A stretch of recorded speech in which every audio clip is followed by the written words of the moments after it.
Hey, Hello, what's your name? Kayla Ritsumeikan Moreira.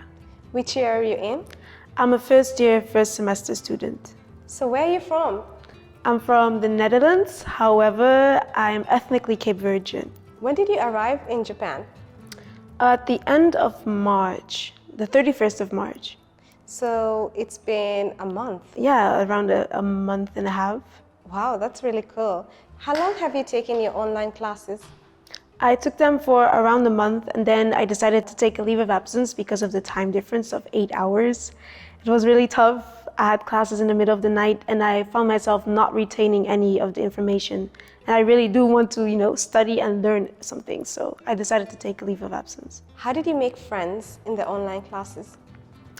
It was fairly easy because everyone was in the same boat. We were all still in our own countries, so it was really easy to connect through that. I met a friend from Kenya named Morris, and it was so special meeting him here in real life instead of seeing him through a screen. So I feel like making friends online or in real life, both is easy, but it just makes it more special when you finally get to see them in real life. So now you're finally here at APU and you're in your first semester. And how's it like being at the campus and having in-person classes?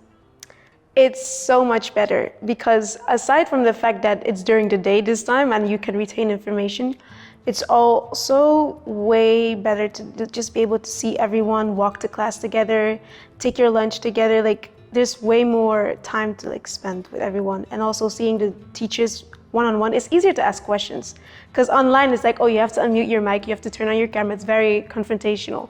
But when you're in the classroom, it feels neutral, kind of like back in the past. And how's your Japanese level?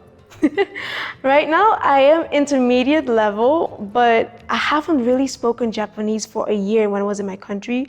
So I do have to get used to it again. Like the speed in real life, real time is so different from classes as well. Japanese people speak very fast, but I love it. It's really helping me study a lot.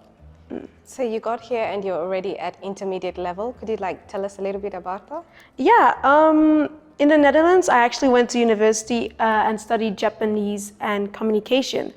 And so when I took the entrance test, the placement test for Japanese, they put me in intermediate. Oh, that's really cool. Now that you're here, you can actually get to practice and all that. Are you excited? Yeah, it's so much better because in my old uni, I had maybe 1 or 2 exchange students from Japan, but now there's an entire university with people I can talk to. So it's so much easier to get better at Japanese. This is going to be a little bit different, but I saw your Instagram and it's really popping.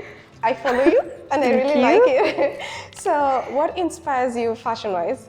Oh, a lot of different places actually. Right now, I would say my style today is very bohemian, right? I have golden jewelry, even crystal right here, and the long skirt. I actually thrifted this in Beppu. So I incorporated stuff from different countries, which I really like. What was your first shopping experience in Beppu like? The very first time I went at night, actually, which is very different from during the day, I have found. I went with 2 friends, one from the Philippines, one from Ghana. And they showed me around because they had already been here, and we went grocery shopping, which was so interesting because I'm from the Netherlands. We eat a lot of bread. And here there's barely any bread, so I was surprised about that. And also when it comes to spices, because Cape Verdeans love spices, it was also very different. But I think it's good because now I get to try out Japanese dishes, which are also really delicious. So the first meal I cooked was actually tonkatsu.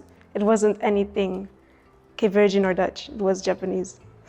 Did you enjoy it? It was delicious. I tried it I cooked for my friends as well from different countries and they all loved it. So I think I was successful. Oh, that's really cute. Do you try to consistently incorporate culture into your style?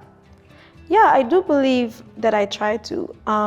Of course, in a respectful way, because Dutch culture, we don't really have a specific traditional style that we can incorporate in modern clothes. But when it comes to, for example, Indian traditional clothes, when I was a child, I used to love watching Indian movies, so saris. I really love those kind of traditional wear and also bohemian kind of things.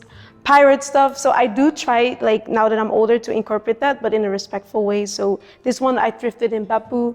I'm not gonna obviously appropriate certain cultures, but I do say that I'm definitely inspired by certain cultures. And now that I'm in Japan, I really want to try the Gyaru subculture. So that's something I'm also looking forward to exploring. I really like your style, so I'm hoping maybe you could take me shopping sometime soon. Of course, Beppu has a lot of small stores that are worth exploring, so of course I'll take you.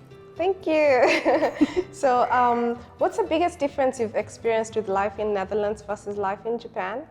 Well, first and foremost, the people I feel are very different. People here are so kind and helpful, and I'm not saying Dutch people are rude or mean, but people here, I guess you would say Dutch people are more direct, and if they don't want to do something, they won't, and they'll tell you. And here it's not as clear, which can be, they're more softer in their rejections.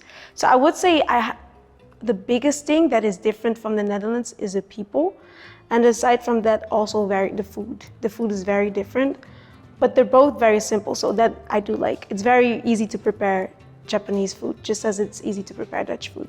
Gosto de Japão. I love Japan.